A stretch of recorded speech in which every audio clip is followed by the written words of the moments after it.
सही अर्थों में बेटियों में ही देवियां निवास करती हैं। अगर देवी माँ का साक्षात रूप है तो हमारी बेटियां हैं। भोपाल में केंद्रीय मंत्री शिवराज सिंह चौहान ने अपने निवास पर कन्या पूजन किया। इस दौरान उन्होंने बेटियों के महत्व और उनके सम्मान पर जोर दिया। कन्या पूजन के अवसर पर चौहान ने कहा कि सच्चे अर्थों में बेटियों में ही देवी का वास होता है। उन्होंने बताया कि नवरात्रि के 9वें दिन मां सिद्धिदात्री के रूप में देवी आशीर्वाद देती हैं और इसी परंपरा के तहत कन्याओं का पूजन किया जाता है। उन्होंने आगे कहा कि ये परंपरा केवल धार्मिक आस्था ही नहीं बल्कि समाज को एक महत्वपूर्ण संदेश भी देती है कि बेटियों का हमेशा आदर और सम्मान करना चाहिए। चौहान ने कहा, बेटियां हैं तो ही कल है, उनके बिना दुनिया की कल्पना नहीं की जा सकती। इस अवसर पर कई कन्याओं को आमंत्रित किया गया और विधि विधान से उनका पूजन कर उन्हें भोजन कराया गया। चौहान ने इसे समाज में बेटियों के प्रति सकारात्मक सोच बढ़ाने का एक महत्वपूर्ण प्रयास बताया। सही अर्थों में बेटियों में ही देवियां निवास करती है।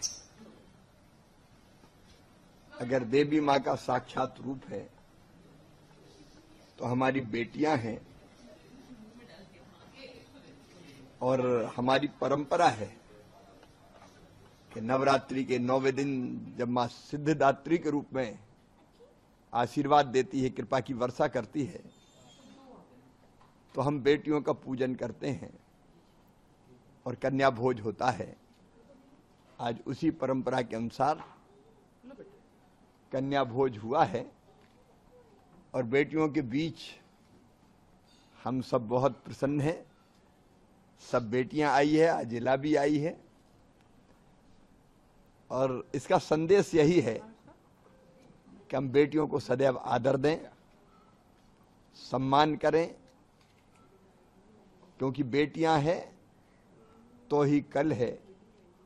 बेटियों के बिना ये दुनिया चल नहीं सकती। सभी बेटियों को प्रणाम, देवियों को प्रणाम और रामनवमी की भी बहुत बहुत शुभकामनाएं सभी देशवासियों को।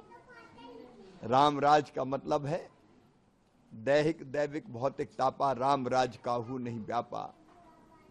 हर तरह के दुख दूर हो, सब सुखी हो, प्रसन्न हो, सबका मंगल और कल्याण हो। भगवान राम के चरणों में भी, सीता मैया के चरणों में भी बारंबार प्रणाम, सबको शुभकामनाएं।